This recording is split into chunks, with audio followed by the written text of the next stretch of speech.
Welcome to Teen Up, a podcast that digs deeper into the thoughts of teenagers' mind about the wonders of the world. If you're new here, I'm your host, Isabella. And I'm Glenn. If you're not, welcome back.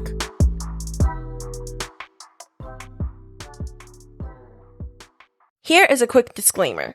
We are two teenagers that are doing our best to research everything. However, we are not experts, so if we offend anyone or say something wrong, we want to apologize in advance. Please email us to tell us what was wrong. Thank you. In this week's episode, we're going to introduce some more about the African American culture and the European American culture.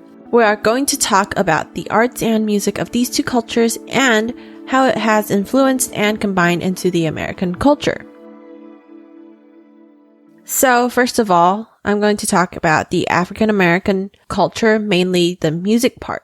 So, basically, as we all know, the African American influences in American music is very important. There would basically be no American music without African American music.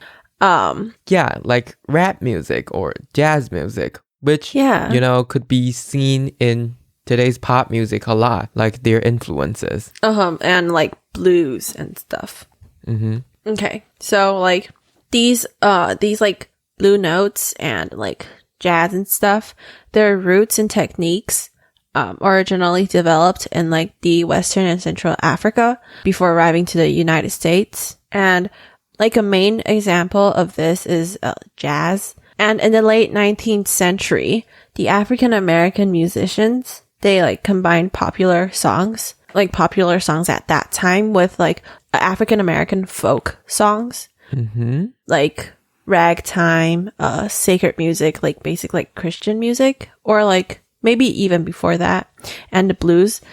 So they combined those together and created more improvised music. Yeah, those music really represent how they feel, these musicians. And back to the jazz part, some scholars would even call jazz to be America's classical music, which I think is very interesting. And yeah, like Glenn said, these music definitely shows the African American civil rights struggles of the 20th century, because these music did help them express what they were going through and stuff.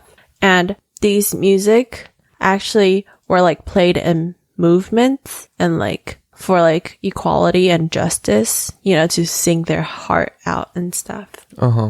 And in the early 20th century, in the mass media and the entertainment industries, one of the most important factor in this was African American music that formed after the Civil War. When was the Civil War? I think it's around 1860 something. Oh yeah, I think around that time.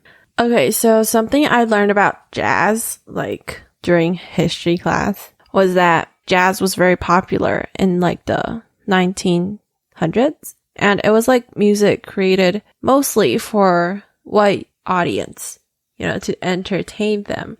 And apparently the African Americans weren't given the credit for creating these music, because I think it was because the white people would just take their music and I guess produce more jazz and mass production. Yeah.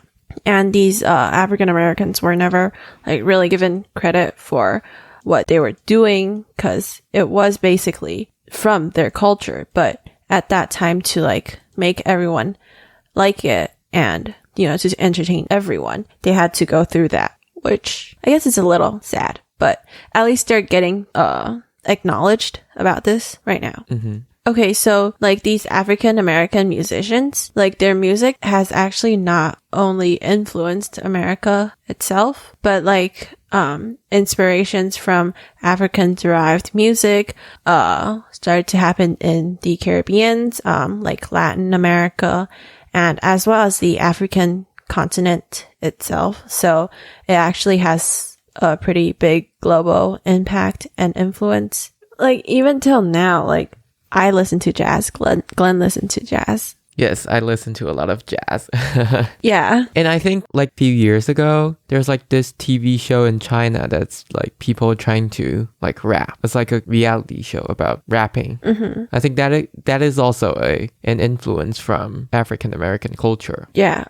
Like I really like hip hop. I listen to a lot of rap songs, and I like R&B too. Like these are all like derived from the African American music culture, which I totally appreciate because like they create great music. Yeah. So moving on to the European American music culture. So in the 20th century, people started describing music made by whites of European ancestry as folk music, but this like mainly talked about the isolated rural South. But then as like the century moved on, the definition of folk music expanded into many other song styles like the blues, meaning that it has started including like the Southern blacks as well. So basically, folk music was viewed as like a pathway into the cultural life of these different groups of people. Even Native Americans, Mexican Americans, all of their music started to be included within this folk music thing. So these like folk music, basically very much like the African American music, they all talked about the experiences of ordinary men and women, like some just talking about like their ordinary life. But like they could also talk about like different race, class, and gender, these type of problems within their music. But music definitely wasn't only used for these type of purposes. They were celebrating stuff too and giving dignity to identity and stuff. I think music can really represent a person's identity. That is true. Yeah. And actually, I feel music performances was actually sort of the reason white people and black people could get along, you know? Like they would share their own music culture to each other, which I think was really important because if they had not done that, our music today would be very different. Yeah, totally. Yeah. So basically the folk music that I first talked about, I said it was isolated, southern part, right? And, it is based towards upon like the poor rural whites. They were so like scholars and people who study music would say that these people have a more pure and authentic American culture. You mean folk music? The original meaning of folk music. Mm-hmm. Later, yeah, that was generalized, but like the beginning meaning of it was more like based on these people, and because they had more of like the Northern European sources, like they were more closely related to that part of their ancestry and stuff. And one thing that I find super interesting is that like American music, it is so based on freedom. You know, like a lot of them are talking about social change movements. Like these ideas put into music is always talking about like some struggle for social change, and they want freedom and want to get rid of the oppression that they're feeling in their life. But that kind of makes sense for American music because they care about freedom a lot, like we talk about in the previous episode. I mean, it is kind of similar to like this individualism idea, right? And like their whole culture, because it's so diverse. At first they had to learn how to live with each other, right? And like they want their own freedom and not get oppressed by another group of people, which totally makes sense. And just a little like note here is that American literature, I feel like, is very similar to the music culture because, you know, they're always talking about their personal lives, like depicting their personal lives and sharing their beliefs through writing and singing. Yeah, I just find them very similar. And these music and literature as well. They do change as like time goes on. Like literature, we learn about like modernism right now. And I feel like music sort of goes with the flow as well. Like it started as more sacred music and then slowly like changed to social movements and stuff. Yeah, well, I haven't thought of that. That is kind of an interesting viewpoint. I just feel like because they're both always expressing themselves, like these two ways are the ways that people use to express themselves. So it is very closely related. It's just people use different ways, you know? Mm-hmm. Yeah. So after the break, we're going to interview MDJD about their views on African American culture and European American culture.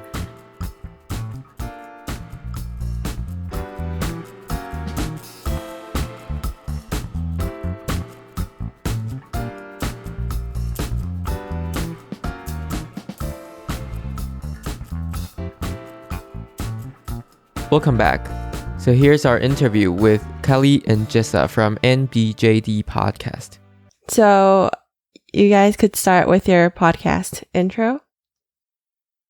So I can give us a quick little intro. I'm Kelly. I'm Jessa. And we run MDJD, which is a podcast about us getting our professional degrees. I'm becoming a lawyer and Jessa is becoming a doctor. Is there anything you wanted to add in, Jessa? Yeah, I would just add that it's kind of about the life of students and young professional women, kind of a whole bunch of different issues related to life, studying, friendships, etc. So kind of everything that comes with being a student and starting on a professional journey. So the first question here is, what is your heritage? Well, I can talk about mine a little bit. So I'm American, born in the U.S. My dad's side of his family, my grandparents on that side are Canadian, but I was born in the U.S. and my parents were too. My dad's family is pretty Scottish and Irish, and my mom's family is Polish and Irish. So I'm pretty Irish and Scottish, I think, mostly. So that's kind of my background. Yeah, I also was born in the United States, as were my parents. On my dad's side is more Eastern European, so Ukrainian, I think Baltic states, so Lithuanian, some Russian as well.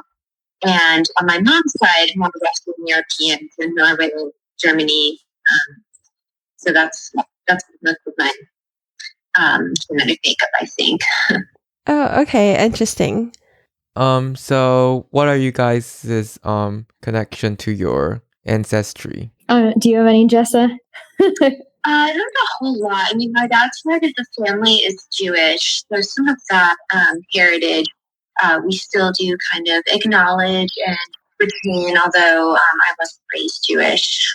But my dad was, and although he doesn't really practice it, still kind of has been something that has, it's been just like a part of our lives, kind of a part of how we were raised.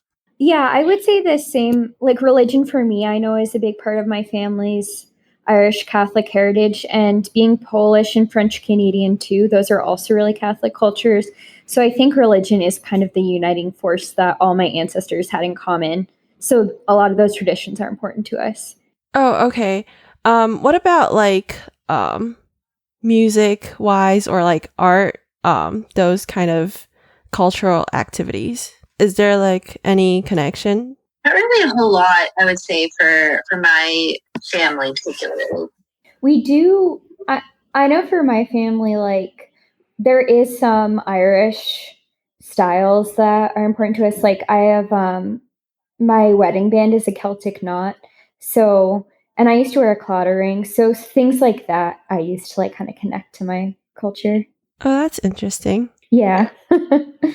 I definitely feel like Norse, like heritage, like a lot of like trolls and stuff.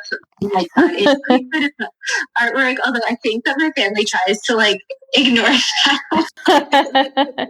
So yeah, I'll throw that in. our season, we're talking about culture because we wanted to like understand why would people want to like fight against each other, or like the issues like Stop Asian Hate and stuff. So do you guys have like any opinions on this? Yeah, I love this. I love this topic. I think this is really interesting. And I know historically there have been some different thoughts on this. I think Jared Diamond may have written about this as well, like in terms of the collapse of society and why the cultures go to war. And I think the two schools of thought are primarily like, I guess like ideological differences, like cultural religious differences versus like truly like land different, like, you know, fighting over territory. I would say probably a mix of both, and at least at this point in society, you know, in the United States, I think it even transcends like purely like land or ideological differences, just to the point of like we have institutionalized attitudes about other cultures. Maybe they had historic basis in, you know, either of those two reasons, but now it's just kind of become ingrained. And so there's just a lot of like history going back as to why we're still having these differences, having institutionalized racism, and just have kind of grown up with these ideas about each other. Yeah, I totally agree with that. My grandma's family is from Northern Ireland, which is a very conflict-heavy part of the world. And there's a civil war in that area. And I agree with Jess. I think it almost becomes part of the culture where I feel like it becomes normal. And people feel like they identify with either side and they don't want to compromise, or I don't know. There's a lot of history a lot of the time behind those conflicts that's really painful, and it can be really difficult to overcome that. And I think in terms of API hate, I know you two aren't in the US, so I don't know how it is where you grew up. But I know in the US, I feel like sometimes we don't do the best job of educating Americans about our history of how Asian Americans were treated, like how Japanese Americans were put in internment camps, and also the forced labor of Chinese Americans. So I feel like in the US, we need to do a better job of teaching about that so that people know about the history. I agree. I think it turns into kind of like the situation. I don't know if y'all have read like Romeo and Juliet, where they have like the Montagues and the Capulets who have like been fighting for generations and generations, and like even like as the book or as the play starts, they don't even remember why. Yeah, they just hate each other. Yeah, history has definitely like influenced this a lot. Yeah. We learned about this in our history class too, because our history teacher just thought that perhaps we should know about this and get prepared when we go to college in America. So that was super helpful. I was just wondering if like, have you guys like actually seen this type of thing happen in America? Like actual like discrimination or something? Yeah. Yeah, I would say like more casual racism. I think it's getting maybe not much better, but I think it's getting better because like people are more aware. It's something that like I don't know that you necessarily see it quite so much outwardly expressed like where we are. Like we both tend to work in settings that are more progressive and we're surrounded by people who have similar beliefs. But like sometimes if you go out in public, you might see like microaggressions at people of other races, or even microaggressions, like literally just racism. People say like really racist things. Yeah. Obviously, we know that this happens in the United States because like we hear about it in the news, like the whole police brutality, Black Lives Matter, like all of this is like based and like of course like the whole Stop Asian Hate campaign. Like this is all based on real events in the United States of racism that's happening and violence that's happening. Yeah. Okay. That's interesting. So I guess the point we're trying to ask is like, what do you guys think kind of like make this what it is right now? Or like, what does it has to do with the cultural differences that we have? I think that's a good question. Like the cultural differences people of different races have within the US. I do think there are differences, and some of that contributes to the misunderstanding.